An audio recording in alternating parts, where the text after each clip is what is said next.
Hi friends, फिर से स्वागत है आपके अपने यूट्यूब चैनल पे। आज हम पढ़ेंगे Delhi police constable previous years papers जो 1 दिसंबर 2020 को सेकंड शिफ्ट में हुआ। इसमें पढ़ेंगे हम जीके से संबंधित क्वेश्चंस। तो हमारा सबसे पहला क्वेश्चन है, भारत विश्व के कुल भौगोलिक क्षेत्र का कितना प्रतिशत भाग निकटतम पूर्ण संख्या में पूर्णांकित करें। पहला ऑप्शन है 2, सेकंड ऑप्शन है 4, थर्ड ऑप्शन है 1, फोर्थ ऑप्शन है 3। तो आपको मैं बता दूं, भारत विश्व के कुल भौगोलिक क्षेत्र का कितना प्रतिशत है? 2.43। कितना परसेंट है? 2.43। तो इसने बोला है निकटतम पूर्ण संख्या में पूर्णांकित करें। तो निकटतम पूर्ण संख्या क्या हो गई? 2, क्योंकि 43 है। यदि 50 से ज्यादा होता तो हम लिखते हैं यहाँ 3। तो यहाँ राइट आंसर क्या है? 2 है। वैसे भारत 7वां सबसे बड़ा देश बनता है क्षेत्रफल की दृष्टि से दुनिया के अंदर। नेक्स्ट क्वेश्चन, 2020-2021 के बजट में संपत्ति और पूंजी लेन देन पर प्राप्त करों के लिए बजट का अनुमान कितना था? पहला ऑप्शन है 1300 करोड़, दूसरा ऑप्शन है 2100 करोड़, तीसरा ऑप्शन है 1800 करोड़, चौथा ऑप्शन है 2000 करोड़। तो यहाँ राइट आंसर क्या है? 1300 करोड़। यहाँ पहला ऑप्शन राइट है। नेक्स्ट, यहाँ तीसरा क्वेश्चन है, चापचर कुट त्योहार निम्नलिखित में से किस राज्य में मनाया जाता है? पहला है सिक्किम, दूसरा है त्रिपुरा, तीसरा है मिजोरम, चौथा है अरुणाचल प्रदेश। तो यहाँ राइट आंसर क्या है? मिजोरम। चापचर कुट मिजोरम भारत का एक त्योहार है और ये मिजोरम का सबसे बड़ा और सबसे महत्वपूर्ण त्योहार है। अभी आपको मैं बता दूं कि चापचर कुट का शाब्दिक अर्थ क्या है। उस अवधि के दौरान एक त्योहार आयोजित किया जाता है जब बांस और पेड़ों को काटा जाता है, तब यम के लिए उनके अवशेषों का इंतजार किया जाता है। यह है हर साल मार्च के महीने में मनाया जाता है। यह कब मनाया जाता है? मार्च के महीने में। मार्च के महीने के अंदर मनाया जाता है। तो ये किसका है? मिजोरम का है। नेक्स्ट क्वेश्चन, कुल क्षेत्रफल की दृष्टि से भारत का सबसे छोटा केंद्र शासित प्रदेश कौन सा है? तो पहला ऑप्शन है लद्दाख, दूसरा है चंडीगढ़, तीसरा है जम्मू कश्मीर, चौथा है लक्षद्वीप। तो यहाँ राइट आंसर क्या है? लक्षद्वीप। लक्षद्वीप का कितना है क्षेत्रफल? 32 वर्ग किलोमीटर। कितना है? 32 वर्ग किलोमीटर।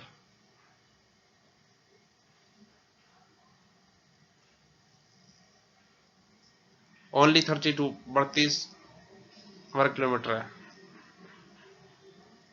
लक्षद्वीप क्या है? अरब सागर में 36 द्वीपों का एक द्वीप समूह है।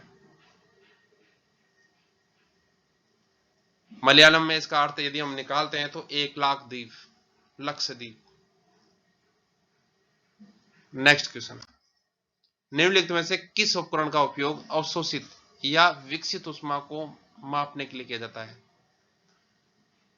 पहला ऑप्शन है कैलोरीमीटर, दूसरा है सीलोमीटर, तीसरा है कोलोरीमीटर, चौथा है क्लिनोमीटर। तो राइट आंसर क्या है? कैलोरीमीटर। राइट आंसर क्या है? कैलोरीमीटर। या इसको हम बोल सकते हैं उष्मा मापी। क्या बोल सकते हैं यहाँ पे? उष्मा मापी। ये एक ऐसा उपकरण है जिसके सहायता से उपयोग से रासायनिक अभिक्रिया की उष्मा मापने या भौतिक परिवर्तनों की उष्मा मापने या उष्माधारिता को मापने के लिए किया जाता है। तो यार राइट आंसर क्या हो गया? फर्स्ट। इसको उष्मा मापी भी कर सकते हैं। नेक्स्ट क्वेश्चन, वर्ग किलोमीटर भूमि क्षेत्र के हिसाब से भारत दुनिया का देश सबसे बड़ा देश है। पहला ऑप्शन चौथा, दूसरा सातवां, तीसरा दूसरा, चौथा में तीसरा। तो यहाँ राइट आंसर क्या है? सातवां। मैंने पहले क्वेश्चन में भी इसको बताया था कि भारत क्षेत्रफल की दृष्टि से दुनिया में 7वां सबसे बड़ा देश है। तो यहाँ second option right answer. Next, निम्नलिखित में से किसे संयुक्त राष्ट्र महासभा के 75वें सत्र का अध्यक्ष चुना गया? पहला है सेम कहम्बा कुटेसा, दूसरा है वोल्कान बोजकिर, तीसरा है मोगेंस लाइकेट कोफट, चौथा है पीटर थॉमसन। तो यहाँ राइट आंसर क्या है? वोल्कान बोजकिर, जो 75वें सत्र का अध्यक्ष चुना गया। संयुक्त राष्ट्र महासभा के 75वें सत्र का अध्यक्ष कौन था? वोल्गान बोस्कीर। नेक्स्ट, 1192 ईस्वी में तराइन के द्वितीय युद्ध में पृथ्वीराज चौहान को निम्नलिखित में से किसने पराजित किया था? पहला ऑप्शन है मोहम्मद गोरी, दूसरा है सैफ अल दीन सूरी, थर्ड है मोहम्मद इब्न सूरी, चौथा है शेरशाह सूरी। यहाँ राइट आंसर क्या है? मोहम्मद गोरी। दो लड़ाइयां हुई थी तराइन में। तराइन का फर्स्ट युद्ध हुआ था 1191 में, तराइन का सेकंड युद्ध हुआ था 1192 में। 92 के जो द्वितीय युद्ध हुआ था उसमें पृथ्वीराज चौहान की हार हुई थी। किससे? मोहम्मद गोरी से। नेक्स्ट, भारतीय संविधान के निम्नलिखित अनुच्छेदों में से कौन सा राष्ट्रीय अनुसूचित जाति आयोग से संबंधित है? पहला ऑप्शन है अनुच्छेद 350, दूसरा ऑप्शन है अनुच्छेद 347, तीसरा ऑप्शन है अनुच्छेद 343, चौथा ऑप्शन है अनुच्छेद 338। यहाँ राइट आंसर क्या है? अनुच्छेद 338।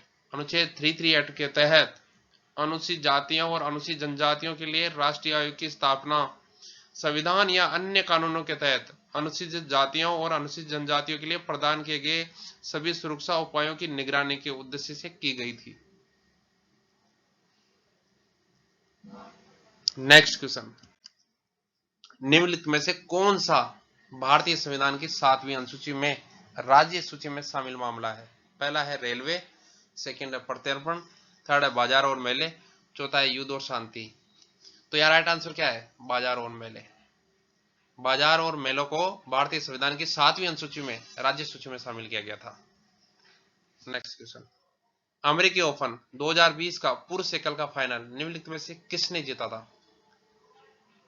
स्टेफानोस सिटीपास, दूसरा है अलेक्जेंडर जवेरेव, तीसरा है डेनियल मेदवेदेव, चौथा है डोमिनिक थीम। तो यार राइट आंसर क्या है? Dominic Thiem. चौथा आंसर सही है। नेक्स्ट, 4 जुलाई 2020 को निम्नलिखित में से किसे शतरंज ग्रैंड मास्टर ने चेस बल मास्टर का खिताब जीता था? पहला है मैग्नस कार्लसन, दूसरा है विश्वनाथ आनंद, तीसरा है अनिश गिरी, चौथा है इयान नेपोमनियानची। तो पहला option Magnus Carlsen right answer है। नेक्स्ट, प्रख्यात संगीतकार अरविंद पारिक निम्नलिखित में से किस वाद्य यंत्र से संबंधित है? सितार, मृदंगम, शहनाई, सरोद। तो यह राइट आंसर क्या है? सितार से। प्रख्यात संगीतकार अरविंद पारिक किससे संबंधित है? सितार से। निम्नलिखित में से कौन नियमों के माध्यम से राज्य लोक सेवा आयोग के सदस्यों की संख्या और उनकी सेवा की शर्तों का निर्धारण कर सकता है? मुख्यमंत्री, राज्यपाल, प्रधानमंत्री और राष्ट्रपति। क्वेश्चन को दोबारा समझे। निम्नलिखित में से कौन नियमों के माध्यम से राज्य लोक सेवा आयोग के सदस्यों की संख्या और उनकी सेवा को शर्तों का निर्धारण कर सकता है? कौन कर सकता है? राज्यपाल। राज्य लोक सेवा आयोग की बात कर रहे हैं हम यहाँ पे। कौन कर सकता है? राज्यपाल। नेक्स्ट, गोटीपुआ। गोटीपुआ लोक नृत्य शैली निम्नलिखित में से किस राज्य से संबंधित है? पहला है बिहार, दूसरा है उड़ीसा, तीसरा है छत्तीसगढ़, चौथा है पश्चिम बंगाल। तो यहां बता दें कि राइट आंसर क्या है? उड़ीसा। पारंपरिक लोक नृत्य है गोटीपुआ उड़ीसा का। यह नृत्य भगवान जगन्नाथ और भगवान कृष्ण की स्तुति के लिए किया जाता है। नर्तक के मुंह पर लगाए जाने वाला काजल और बिंदी इस नृत्य की विशेषता को आकर्षित करती है। नर्तक जो पारंपरिक पोशाक पहनता है उसे कंचुला के नाम से जाना जाता है। इस नृत्य शैली में तांडव और लास्य नृत्य जैसी मुद्राएं और भाव भंगिमाएं होती है। तो इस तरीके से उड़ीसा का जो लोक नृत्य शैली है वो गोटीपुआ है। नेक्स्ट, समुद्री उत्पाद निर्यात विकास प्राधिकरण मेपडा की स्थापना वर्ष डैश में हुई थी? पहला ऑप्शन है 1972, सेकंड ऑप्शन है 1953, थर्ड ऑप्शन है 1986, फोर्थ ऑप्शन है 1991। तो यार राइट आंसर क्या है? 1972। क्या है मेपडा? तो मैं बताना चाहता हूं समुद्री उत्पाद निर्यात विकास प्राधिकरण। क्या है? समुद्री उत्पाद निर्यात विकास प्राधिकरण। भारत में समुद्री उत्पादों के निर्यात को बढ़ावा देने के लिए वाणिज्य और उद्योग मंत्रालय के तहत 1972 में स्थापित एक संवैधानिक निकाय है। ठीक है, इस तरीके से इसका आंसर फर्स्ट सही है। नेक्स्ट आंसर, निम्नलिखित प्रसिद्ध चित्रकार में से किसने भारत में 20वीं शताब्दी के सबसे बेहतरीन भवनों में से एक बेल्जियम दूतावास के वास्तुकार के रूप में काम किया है? पहला है जतिन दास, दूसरा है तैयब मेहता, तीसरा है सतीश गुजराल, चौथा है MF हुसैन। तो यहाँ राइट आंसर क्या है? Satish Gujral. Third option right answer है। नेक्स्ट, निम्नलिखित में से किस राजा ने एक चांदी का सिक्का जारी किया था जिसे 16वीं शताब्दी में रुपया कहा गया?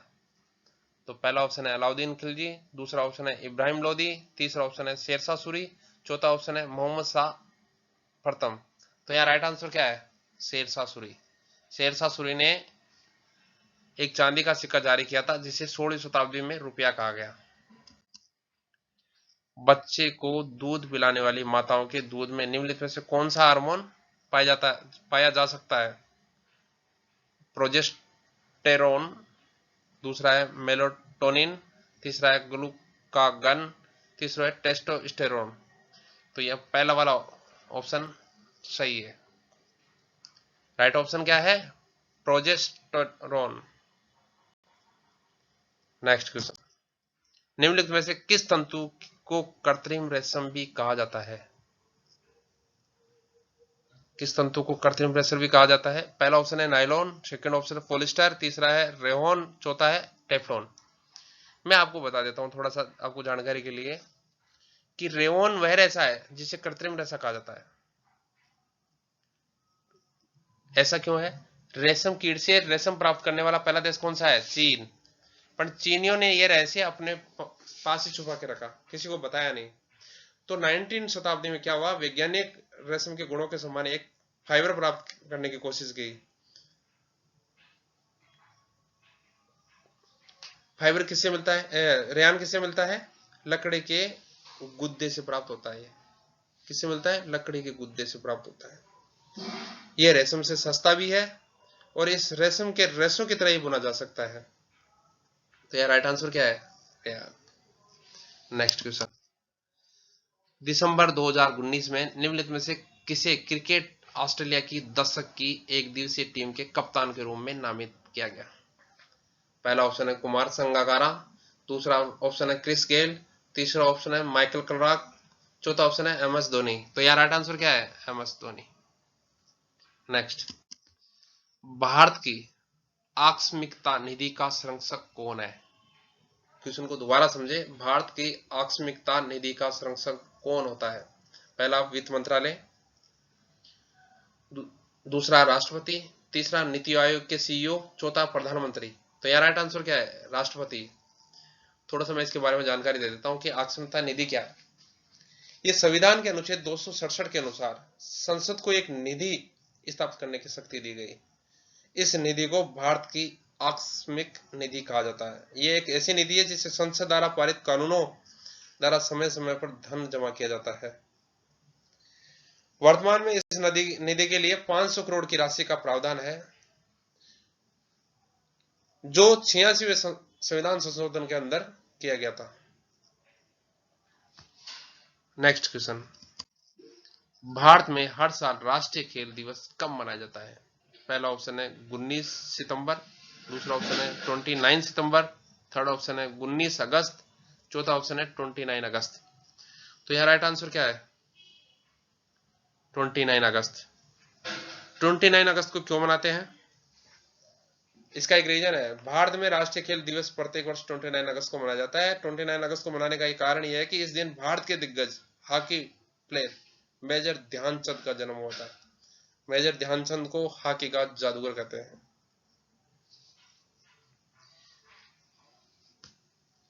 तो यहाँ राइट आंसर क्या हो गया? फोर्थ नंबर 29 अगस्त।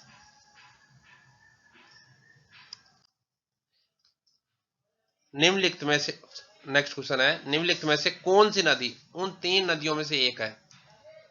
जिनकी आपसी क्रिया के परिणाम स्वरूप उत्तरी मैदानों का निर्माण होता है। पहला है ब्रह्मपुत्र, दूसरा है गोदावरी, तीसरा है महानदी, चौथा है भीम।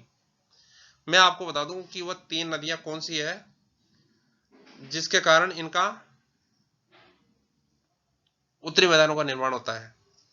पहले नदी है सिंधु। कौन सी नदी है? सिंधु।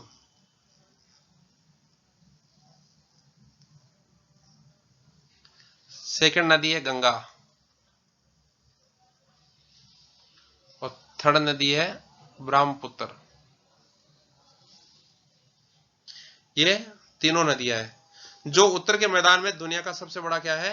जलोढ़ क्षेत्र है। दुनिया का सबसे बड़ा क्या है? जलोढ़ क्षेत्र है। तो यार राइट आंसर क्या हुआ? ब्रह्मपुत्र। इन 3 नदियों में से कौन सी है? सिंधु, गंगा, ब्रह्मपुत्र में से यहां कौन सा दिया हुआ है? ब्रह्मपुत्र दिया हुआ है। तो यहाँ राइट आंसर क्या है? ब्रह्मपुत्र।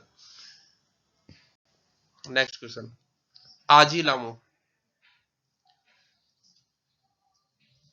निम्नलिखित में से किस राज्य का एक महत्वपूर्ण लोक नृत्य है? अरुणाचल प्रदेश, मणिपुर, त्रिपुरा, असम।